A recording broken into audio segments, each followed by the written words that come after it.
Жигиттер, ассалому алейкум. Самый бюджетный вариант өзүн тез арада актай турган эконом класс издеп жүргөндөргө мына 2019 жылкы чек чеген Hyundai Solaris келди. Главное документтер так экен. Кааласа оформить этсин, кааласа айдап турса да болот. Таксиге алдым, жумушка чыктым деген машина экен тугандар. Дөңгөлөктөрү өтө жакшы абалда, зима тугандар.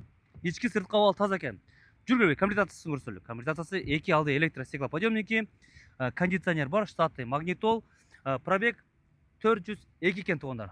Пробег 402, лобовойдо трещинасы жок, лобовой таза экен. Өзүңөр да көрөсүңөр, подсветкалар коюп, мындай машинаны жасаптыр тугандар. Колдон келишинче жасап, жакшы карап миниптир тугандар.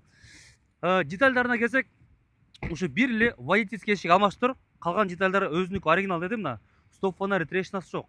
Бул жактары таза, крышка багажника өзүнүкү оригинал. Кегиле казан жакты бир көрсөтүп коелук. Портердин запчастын салдым эле дейт тугандар мына. Казан жак урулбаптыр жигиттер. Казан жак таза экен. Любой деди тугандар. Оформить этсе болот, кааласа айдап турса да болот.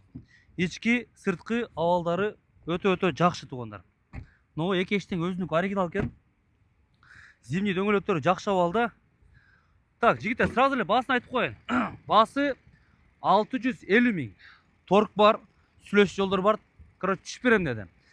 Могу крыло оригинальный, могу крылода өзүнүкү оригинальный. Капот алмашкан экен тугандар. Капот алмашкан. Мотордун жүрүшү четко, лонжерондор тегиз. Мына өзүңөр да көрөсүңөр, лонжерондор тегиз экен. Жакшы. 650 миң дагы түшүп берем деди тугандар. Бул айтылыш баасы. Анан баягы таксиге переоформление кылбай минип турам дегендерге өтө жакшы вариант келди тугандар.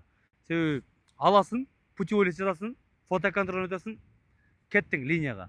Түшүндүңөр, дорогие друзья, у нас на продаже Hyundai Solaris 2019 года 1.4 автомат, 400 тысяч пробега, срочная продажа. Под такси, документы на руках. Цена на эту машину 650 тысяч, торг уместен, торг будет обязательно, срочная продажа. Из деталей здесь получается капот и водительская дверь менены, остальные детали в оригинале. Технически машина без вложения. Вот видите, да, салон тоже в очень хорошем состоянии. Если вы ищете самый бюджетный вариант для работы такси, очень хороший вариант. Казан тоже видели, да, без вмятин. Машина к зиме готова на зимних колесах. Подробности вы можете узнать по телефону. Всем хороших покупок.